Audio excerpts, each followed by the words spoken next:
بسم الله الحمد لله رب العالمين والصلاة والسلام على سيدنا محمد وعلى آله وصحبه أجمعين. You pick up a copy of the Qur'an, you run your fingers over the cover, you open a few pages, the words look beautiful, the lines feel sacred, your heart whispers, I want this in my life. Then another voice rises inside you, I do not know how to read this, I do not know where to start, I am too old now. My recitation is terrible.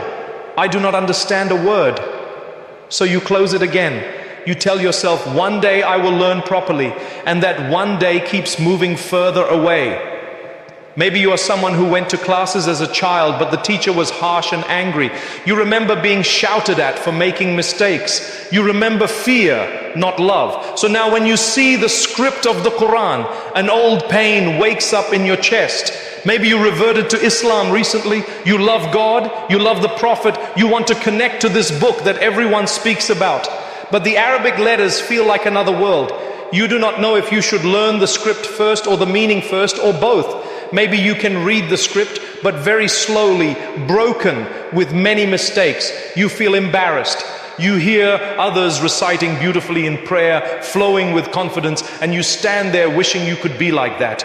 You say inside, I want to learn the Qur'an, but I do not know where to start. I feel lost. And with time, this feeling of being lost turns into guilt. You say, I am a bad Muslim, I am lazy, I am far behind. You carry this quietly, smiling on the outside, but hurting inside.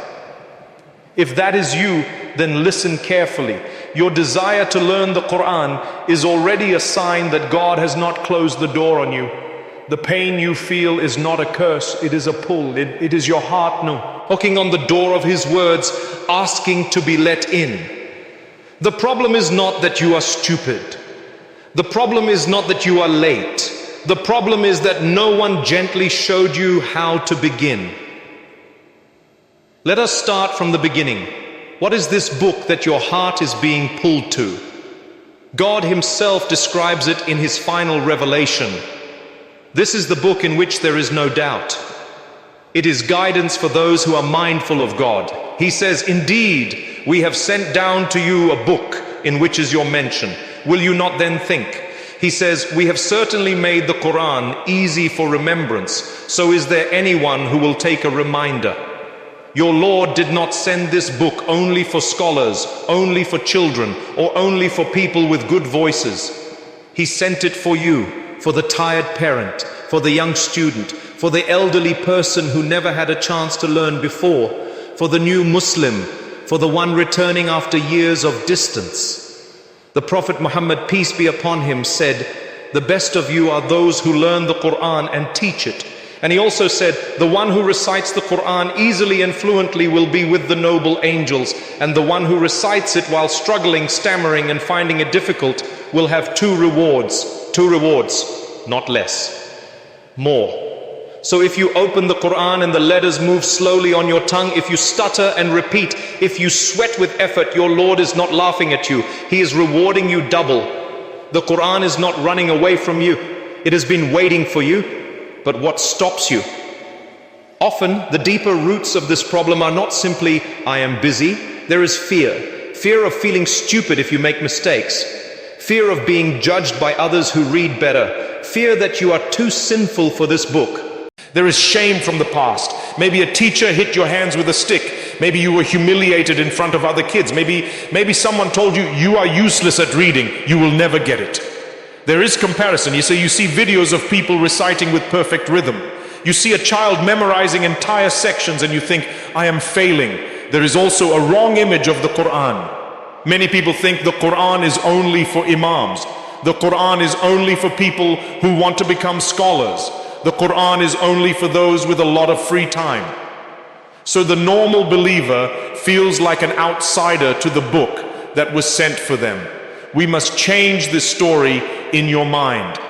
The Qur'an is a message from your Creator to your heart. It is not just a book of rules.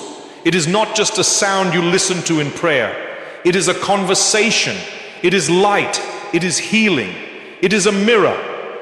God called it a guidance, a cure, a mercy, and a clear explanation for everything you truly need. So when you tell yourself, I want to learn the Qur'an, you are actually saying, I want to understand what my Creator is saying to me. I want to walk with His words in my day and meet Him with His words in my heart. That is a beautiful desire. Now let us turn that desire into a gentle, realistic plan. Here are some steps to begin, even if you feel completely lost.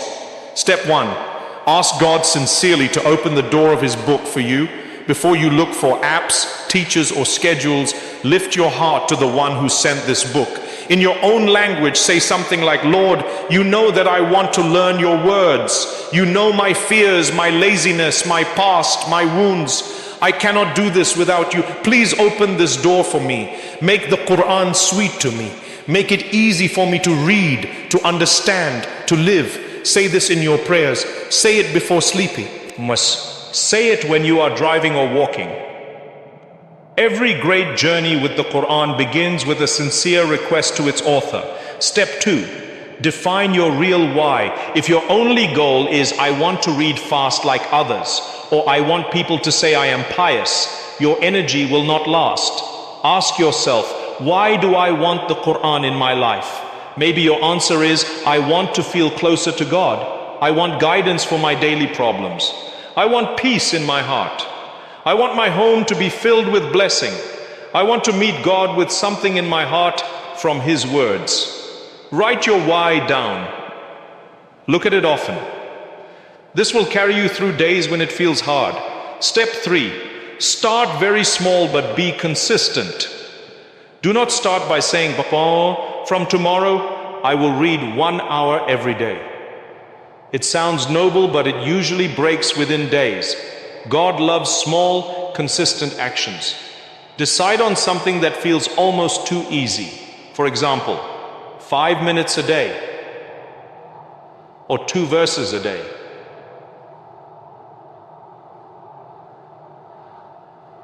Or even reading 1 page with translation.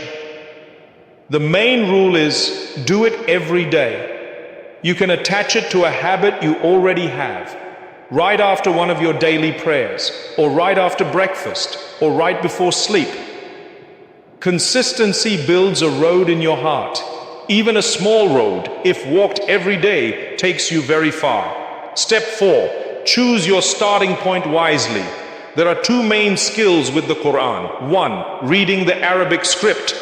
2, understanding the meaning. If you cannot read the script at all, start with a beginner's reading book that teaches the letters and how they join, with a gentle teacher or a good online course. Spend your daily 5 or 10 minutes on that. At the same time, you can still read translation of short chapters to connect to your heart. If you can slowly read the script but do not understand, split your time. For example, read Aqsa alpha page in Arabic slowly and then read its meaning in your language. Or choose a short chapter like the last ones and read them repeatedly with translation. Do not think I must finish the entire Quran from the first page in order. It is okay to start with shorter parts near the end, which are easier to memorize and often recited in prayer. Remember, this is not a race, it is a relationship. Step 5. Find a teacher or a companion if you can. Many people stay stuck for years because they try to do everything alone. A good teacher does not have to be a famous scholar. It can be a local brother or sister who recites correctly and gently. It can be an online tutor with good manners. It can be a small circle in a mosque or community center. If no teacher is available, try to find at least a companion, someone who also wants to learn. You can keep each other accountable. You can read a page together once a week and share what you learned. The Prophet said that people who gather in a house of God to recite the book and study it together are surrounded by peace and mercy, and the angels come close to them. So every time you sit with the Quran in company, seen or unseen, you are not just learning, you are being honored. Step 6. Use the tools of this time without being drowned by them. We live in a time where you can carry countless recitations, translations, and explanations in your pocket. Use this blessing. Download a Quran app with clear text and translation. Choose one or two reciters whose voice touches your heart and listen to a few verses daily. When you commute, cook, or exercise, let the Qur'an play sometimes instead of always music or talk. But be careful. Do not replace personal recitation with only listening. The Qur'an needs to pass through your own tongue even if you stutter. Listening is like smelling food. Reciting is like eating it. You need both, but you cannot live on smell all. 1. Step 7. Let the Qur'an speak into your current life. Sometimes learning feels dry because we separate the Qur'an from our problems.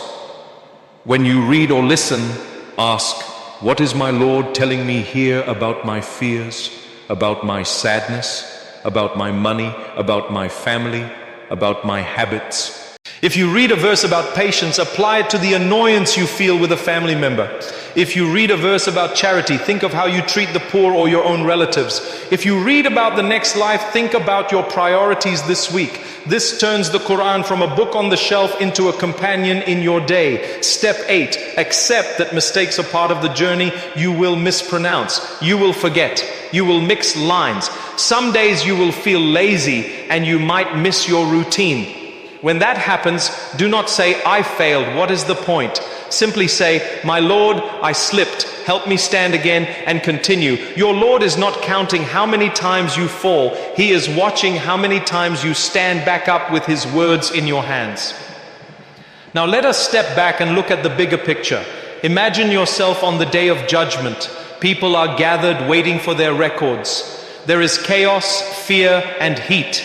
Then a group is called. They are people of the Qur'an. Not only scholars, not only those who memorized large portions, people who honored the Qur'an, recited it, tried to live it. The Prophet told us that the Qur'an will come as an intercessor for its companions. It will argue for them, asking God to forgive and raise them. It will say, I kept this person away from sleep at night if they used to stand and recite. Or, I kept this person from sin if they avoided wrong because of its warnings. The more you gave time to the Qur'an here, the more it will stand and speak for you there. On that day, it will not matter that you started late.